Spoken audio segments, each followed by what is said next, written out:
अस्सलाम वालेकुम दोस्तों, this is Safi with you.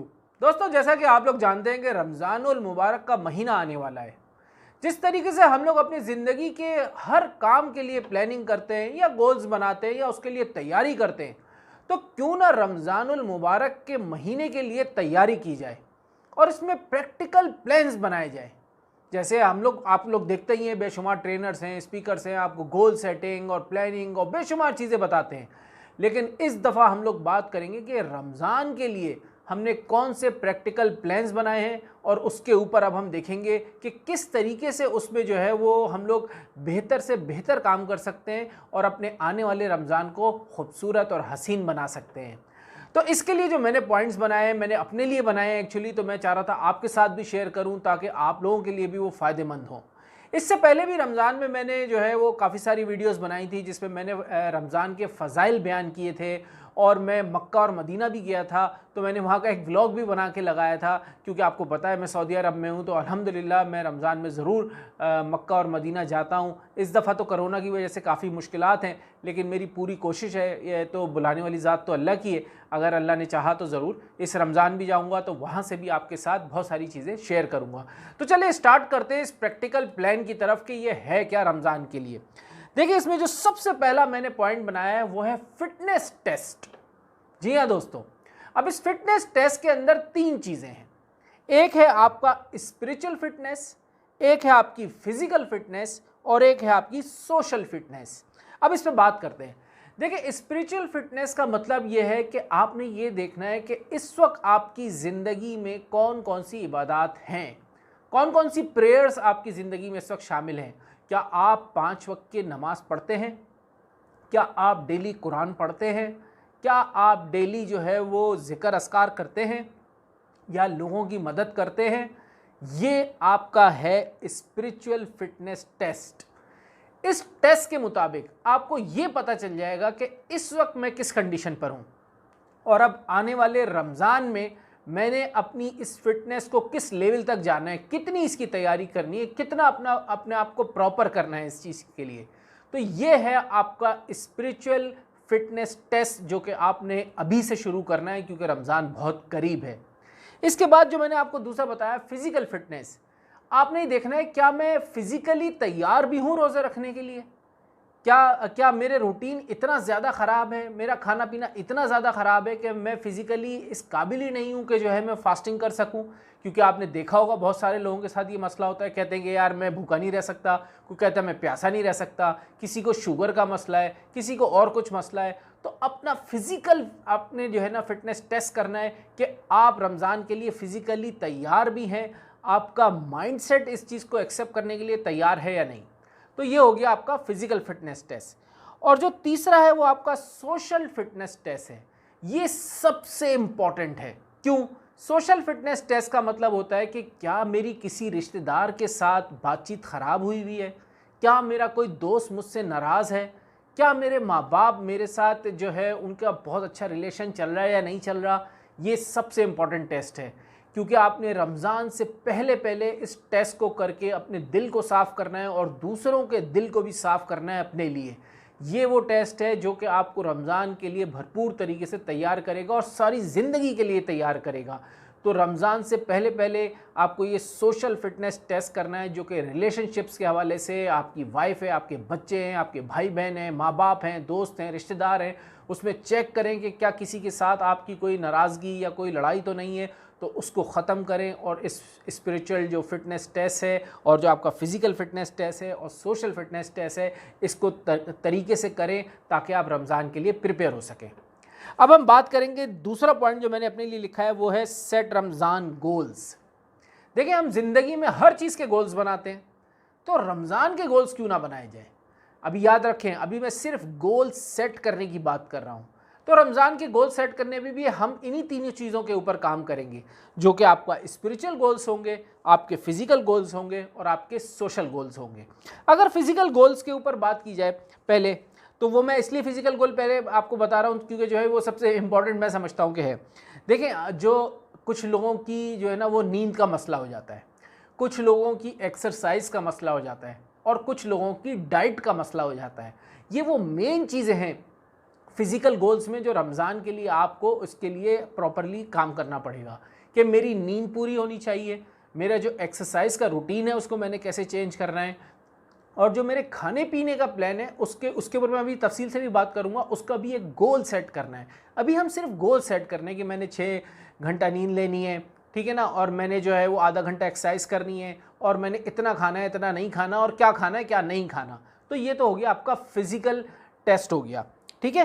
अब गोल्स के हवाले से उसके बाद बात करेंगे स्पिरिचुअल गोल्स की। स्पिरिचुअल गोल्स में देखें मैं आपको एक टिप देता हूँ, उसमें हमने ये करना है कि जो भी इस वक्त मैं अभी कर रहा हूँ ना, यानी कि अगर मैं 3 वक्त की नमाज़ पढ़ता हूँ, मैं 2 सफ़े पढ़ता हूँ कुरान पाक के, और मैं एक तस्बीह पढ़ता हूँ ज़िक्र की, तो मुझे अपने आप को लेवल अप करके गोल सेट करना है।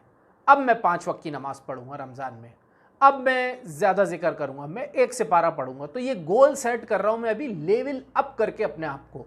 तो लेवल अप करके आपको अपने गोल सेट करने स्पिरिचुअल के हवाले से, सॉरी।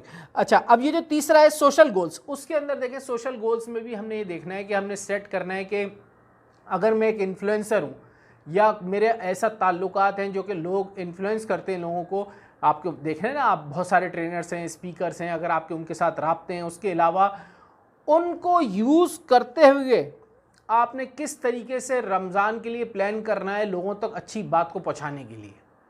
एक तो ये हो गया, और दूसरा हो गया सदका और ज़कात, जो कि आप मॉनेटरी टर्म्स में करेंगे। तो ये दोनों टर्म्स आ जाएंगी। इसके आपने गोल सेट करने हैं कि क्या मैं कोई ऐसा प्रोजेक्ट लॉन्च कर सकता हूँ, या फिर मैं सबके साथ एक कोई प्लान बना सकता हूँ जो कि लोगों, जो कि सोशल मीडिया इन्फ्लुएंसर हैं। ज़रूरी नहीं है कि आप देखते हैं कि ट्रेंड चल पड़ते हैं कि क्यों ना हम रमज़ान का कोई ऐसा ट्रेंड बना दें जो कि कामयाब हो जाए और पूरी दुनिया में जो है उसके हवाले से कोई अच्छी बात फैल जाए रमज़ान के हवाले से, और लोग जो है उसके ऊपर अमल करने लगें।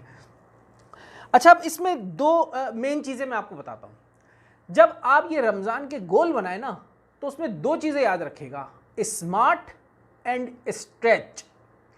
अब स्मार्ट क्या है? स्मार्ट गोल ये होता है कि मिसाल के तौर पे देखिए 5 वक्त की नमाज़ तो मैं पढ़ ही रहा हूँ, ठीक है ना, तो अब मैं बोलूँ यार मैं 5 वक्त की नमाज़ टाइम पर पढ़ूँगा, इसे कहते हैं स्मार्ट गोल। यानी कि जो काम मैं कर ही रहा हूँ उसी को और बेहतर तरीके से कर लूँगा, तो ये मैंने एक स्मार्ट गोल बना दिया, लेकिन मैंने खुद को स्ट्रेच नहीं किया। लेकिन स्ट्रेच का मतलब ये होता है कि मैं कहूँ कि अब मैं 5 वक्त की नमाज़ तो टाइम पे पढ़ूँगा ही, लेकिन उसके अलावा भी जो नफली नमाजें हैं मैं उनका भी जो है ना वो ख्याल रखूँगा और वो भी पढ़ूँगा। तो यानी कि जैसे मैं तहज्जुद पढ़ूँगा, ठीक है ना, तो अब मैंने अपने आप को स्ट्रेच किया। तो जब आप रमज़ान के गोल्स बनाएं तो अपने आप को स्ट्रेच करेगा, चैलेंज करेगा, इसको कहते हैं चैलेंज करना। तो कोशिश करें कि स्ट्रेच वाले गोल्स बने आपके रमज़ान के लिए। स्मार्ट गोल्स तो हम लोग बनाते ही रहते हैं, और अगर फिर भी आप नहीं कर सकते तो फिर कम से कम स्मार्ट गोल्स ज़रूर बनाइएगा। अब इसमें आ जाते हैं तीसरे और आखिरी पॉइंट की तरफ, वो है हैव अ गेम प्लान। अभी तो हमने गोल्स बनाए ना, लेकिन प्लान तो बनाया ही नहीं। तो अब इस पॉइंट में हम बात करेंगे कि प्लान कैसे करना है। इसमें भी सेम हम इन्हीं तीनों चीज़ों के ऊपर बात करेंगे, स्पिरिचुअल, फिजिकल और सोशल के ऊपर। पहले बात कर लेते हैं स्पिरिचुअल के ऊपर। स्पिरिचुअल प्लान में देखें आपने प्लान करना है, ख़ास तौर पे मैं कहूँगा इसमें बड़ा इंपॉर्टेंट है दुआ के लिए प्लान करना। यानी कि ख़ास तौर पे देखें हमने देखा होगा कि बचपन में हम लोग करते थे ना, खाने से पहले की दुआ, खाने के बाद की दुआ, या वॉशरूम जा रहे हैं तो वहाँ जाने की दुआ, या फिर घर से बाहर निकलने की, मस्जिद में दाखिल होने की, बेशुमार दुआएं होती हैं। तो दुआओं की लिस्ट बनाएं और उसके ऊपर प्लान कर लें कि मैं जो जो अमल करता चला जाऊँगा उसकी दुआ को याद करता चला जाऊँगा और उसको जो है अपनी ज़िंदगी में शामिल करता चला जाऊँगा। ये मैं सिर्फ एग्जाम्पल दे रहा हूँ। उसके अलावा कुरान पाक हो गया और सदका, ज़कात, उसके अलावा ख़ास तौर पे ये बड़ी फास्टिंग होती है ना, उसके रूल्स होते हैं। मैं यकीन माने हर साल जब फास्टिंग के रूल्स कोई वीडियोस में या फिर किताबों में देखता हूँ तो मुझे पता चलता है कोई ना कोई नई चीज़ है। यानी कि नई चीज़ से मुराद वो मेरे लिए नहीं होती है। फास्टिंग के बेशुमार रूल्स होते हैं, क्या करना है क्या नहीं करना है, किस चीज़ से बचना है, किस चीज़ को करना है। तो वो चीज़ आपने जहन में रखनी है ताकि जो है आपको पता हो कि रूल्स क्या हैं फास्टिंग के। तो ये वो सारी चीज़ें जो कि आपके स्पिरिचुअल प्लान में शामिल हो जाएंगी। इसके बात करते हैं फिज़िकल प्लान की। उसके अंदर देखें मैंने आपको अभी बताया था कि आपको अपने डाइट के गोल बनाने हैं, तो अब उसके प्लान के बारे में बताता हूँ। यानी कि अब आपने ग्रॉसरी क्या करनी है, आपने खाना क्या है, उसके लिए प्लान करें पूरा। यहाँ पे मैं आप सबके लिए एक बात बता दूँ, मैंने कुछ अरसे पहले एक पूरी सीरीज़ बनाई थी, 6-7 या मेरे ख्याल है वीडियोस थी उसमें, सही याद नहीं है। और उसकी प्लेलिस्ट है कि हाउ टू सेव मनी। उसके अंदर मैंने बताया था कि किस तरीके से हम पैसा सेव कर सकते हैं, और उसमें एक वीडियो थी ग्रॉसरी के हवाले से कि ग्रॉसरी में पैसा कैसे सेव किया जा सकता है। तो आप लोग उसको भी ज़रूर देखिएगा, बड़ी आपको हेल्प होगी रमज़ान के महीने में। तो ख़ास तौर पे आपने जो है वो अपने नींद का प्लान करना है कि यार मैं 6 बजे सोऊंगा, 5 बजे सोऊंगा, 4 बजे सोऊंगा, सहरी में सोऊंगा या सुबह देर तक सोऊंगा। जो भी आपका प्लान है उसको आपने अब पेपर पे लिखना है। गोल तो आप बना चुके हैं, अब उसी की प्लानिंग आपने करनी है, ठीक है। और एक्सरसाइज की प्लानिंग आपने करनी है, पेपर पे लिखनी है अपनी उस प्लानिंग को रमज़ान के लिए। तो ये आपकी सारी चीज़ें हो गई, जिसमें आपके मैंने बता दिया ग्रॉसरी हो गई, आपको मील्स हो गई, आपको रमज़ान में कैसी मील्स लेनी है, कैसी स्लीप लेनी है, कैसी एक्सरसाइज करनी है, उसकी प्लानिंग आपने करनी है। आखिरी जो इसके अंदर है वो है सोशल, जिसके अंदर देखें इसमें मैं स्पेशली कहूँगा प्रोजेक्ट्स के ऊपर काम करें।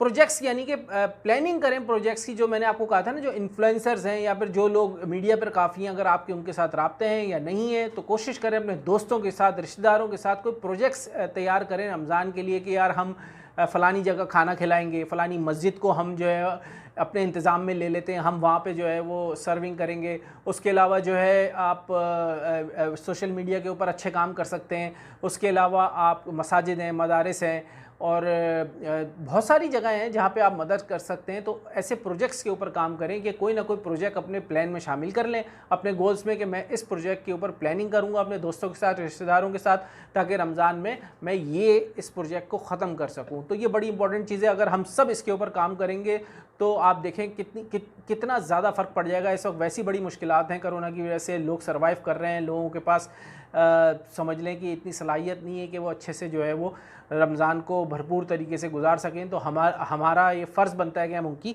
मदद करें। अच्छा, इसके अंदर 2 चीज़ें याद रखिएगा। आपको याद है ना, रिहर्सल आपने सुना होगा एक वर्ड, यानी कि देखें कोई भी अगर कोई एक्टिंग भी करने जा रहा होता है तो उससे पहले उसकी रिहर्सल होती है। कोई एथलीट होता है तो पहले उसकी तैयारी करता है, उसको कहते हैं रिहर्सल। तो रिहर्स करना बड़ा इंपॉर्टेंट होता है प्लानिंग में। यानी कि जब आप रमज़ान की तरफ बढ़ते चले जा रहे हैं तो अब रमज़ान से पहले जो महीना है उसमें कहते हैं कि कुछ रोज़े भी रखने चाहिए, उसका एक ख़ास सवाब होता है, तो इसको कहते हैं रिहर्सल। तो रमज़ान से पहले कुछ रोज़े ऐसे छुट्टी के दिन भी रख के देखें जिससे आपकी रिहर्सल होना शुरू हो जाए। ये प्लानिंग का हिस्सा होना चाहिए। उसके अलावा आप अगर नमाज़ नहीं पढ़ते, 5 वक्त की नमाज़ पढ़ना, कुरान पढ़ना, सदका देना और जो है कोई ऐसे सवाब के काम करना, ये सब रिहर्सल होगी आपकी रमज़ान की। तो रिहर्सल ज़रूर कीजिए रमज़ान से पहले, ये भी अपनी प्लानिंग का हिस्सा बना के रखें। और सबसे आखिर में जो सबसे इंपॉर्टेंट बात है मैं आपको बताना चाह रहा हूँ, वो ईच डे की प्लानिंग करें। रमज़ान के 30 दिन होते हैं, उसमें हम कहते हैं ना कि यार इसके 3 हिस्से होते हैं, शुरू का अशरा, फिर दूसरा, फिर तीसरा। इसी तरह आप प्लानिंग कर सकते हैं कि यार मैं आखिरी अशरे में जो है वो मस्जिद में जो है वो वहाँ पे बैठूँगा और जो है वहाँ 10 दिन में वहाँ गुजारूँगा, ठीक है ना। और उसके अलावा आप कह सकते हैं कि यार शुरू का जो अशरा है मैं उसमें फ़लाने काम करूँगा, दूसरे अशरे में फ़लाने काम करूँगा। तो ईच डे का प्लान करें। छुट्टी के दिन आएगा तो उसमें ज़्यादा कुरान पढ़ूँगा। तो अगर आप ईच डे की प्लानिंग कर लेंगे, छोटा सा एक टाइम टेबल बना लें, उसमें ईच डे डेट्स के साथ लिख लें, हमें ये बड़ा आसानी 10-15 मिनट 20 मिनट लगेंगे। तो आप ईच डे का प्लान करेंगे और उस प्लानिंग में क्या खास चीज़ रखेगा, अपने लेवल को अप करेगा। हर दिन का अपना लेवल अप करते चले जाएं। तो फिर आप देखें इंशाअल्लाह ये एक प्रैक्टिकल प्लान आपके पास होगा तो भरपूर तरीके से आपका रमज़ान गुजरेगा। अल्लाह पाक हम सबको इबादत करने की, दूसरों की मदद करने की और भरपूर तरीके से रमज़ान को गुजारने की जो है वो तौफीक अता फरमाए। मुझे भी दुआ में याद रखेगा। इस वीडियो को लाजमी दूसरों के साथ शेयर कीजिएगा। जो भी सुनेगा, अमल करेगा, आपको भी सवाब मिलेगा, मुझे भी सवाब मिलेगा। आपका दोस्त सफ़ी। अस्सलाम वालेकुम।